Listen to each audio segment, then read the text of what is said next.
Hi, and welcome to the Demystifying series, where we talk to students about their experiences and answer some of your questions about certain majors and/or programs. Today, we will be discussing getting an education degree.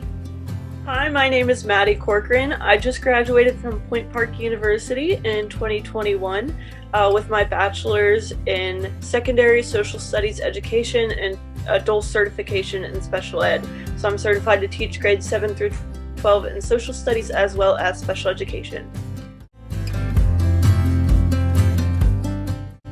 I chose to be an education major because I was very inspired by one of my teachers in high school, Mr. Waldron. He was my 11th grade social studies teacher, and he gave me a reason to want to come into his classroom every single day. History was actually a subject that I hated until like halfway through high school, so to have someone sort of have that effect on me to totally switch my passions was something very exciting to me, and that's something I just want to pass on to future students to help them realize their capabilities, help them learn how to be social, emotional, independent global citizens.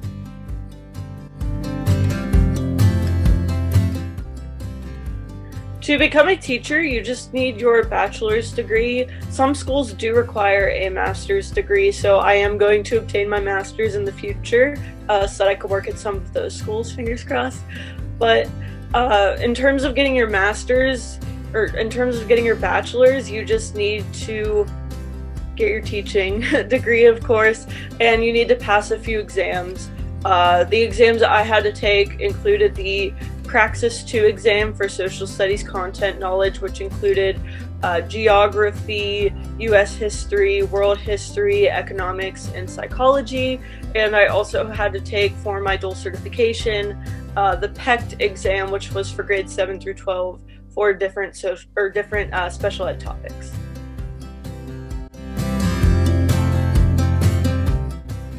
Yeah, so for my student teaching, the university set me up with a school. They basically said you could choose north, east, south, or west of Pittsburgh, and I just chose a random direction, and then they chose a school for me to be teaching, and I taught 11th and 12th grade at a local high school, 11th grade US history and for my first half, and then 11th and 12th grade English and special ed for the second half. Came into the school. Initially, I got to observe my teacher that I was set up with for about a week teaching his students, and then slowly as time went on, I actually took over his classroom. So he was teaching all of the lessons in the beginning so that I could see how he worked with his students, the way that they liked things to be uploaded, the way that they prefer to take notes, exams, etc., understanding which students might need some extra supports.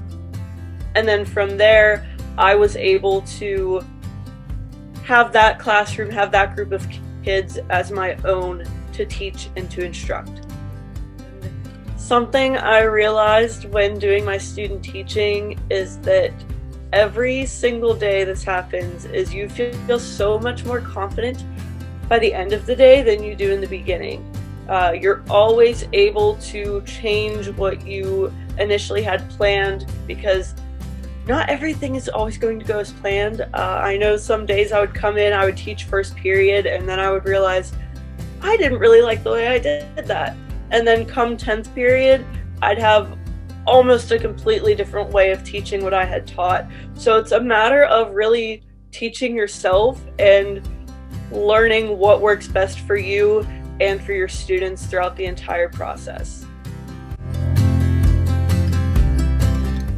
And in college, probably my favorite class that I took was educational psychology, which took both education and psychology students, and it connected the two to really help support the social emotional aspect of learning, because without having that, students really are not going to be able to focus in your classroom.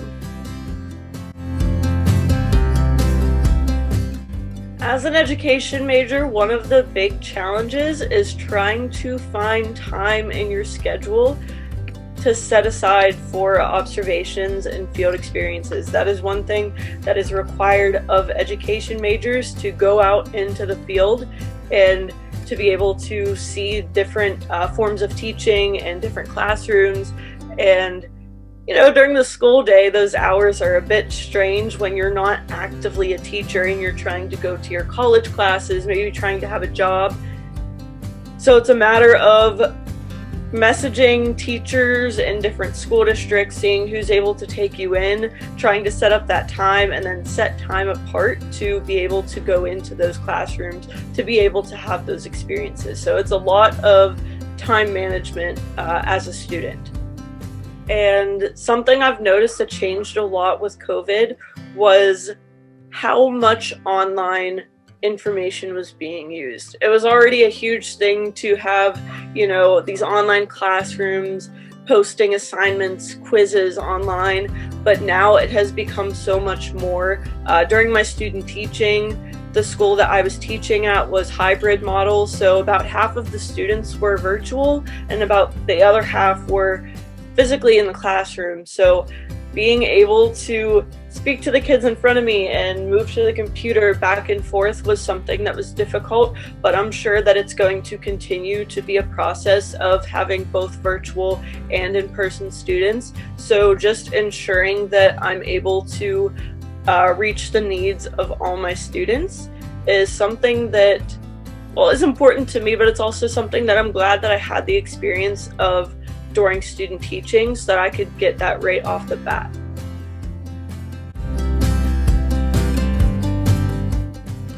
So some advice I would give to a prospective education major is to ask for help. There's no shame in doing that whatsoever, and teachers are some of the most caring, giving people there are. Those are the types of people who should go into that field. And teachers are always so willing to share what they have already made. There's no need to completely reinvent the wheel. Teachers are more than happy to share what they have created to help you then give your own forms of those lessons that had already been presented. If someone has been successful with something, it's a great way for them to share what they have learned and to pass that on.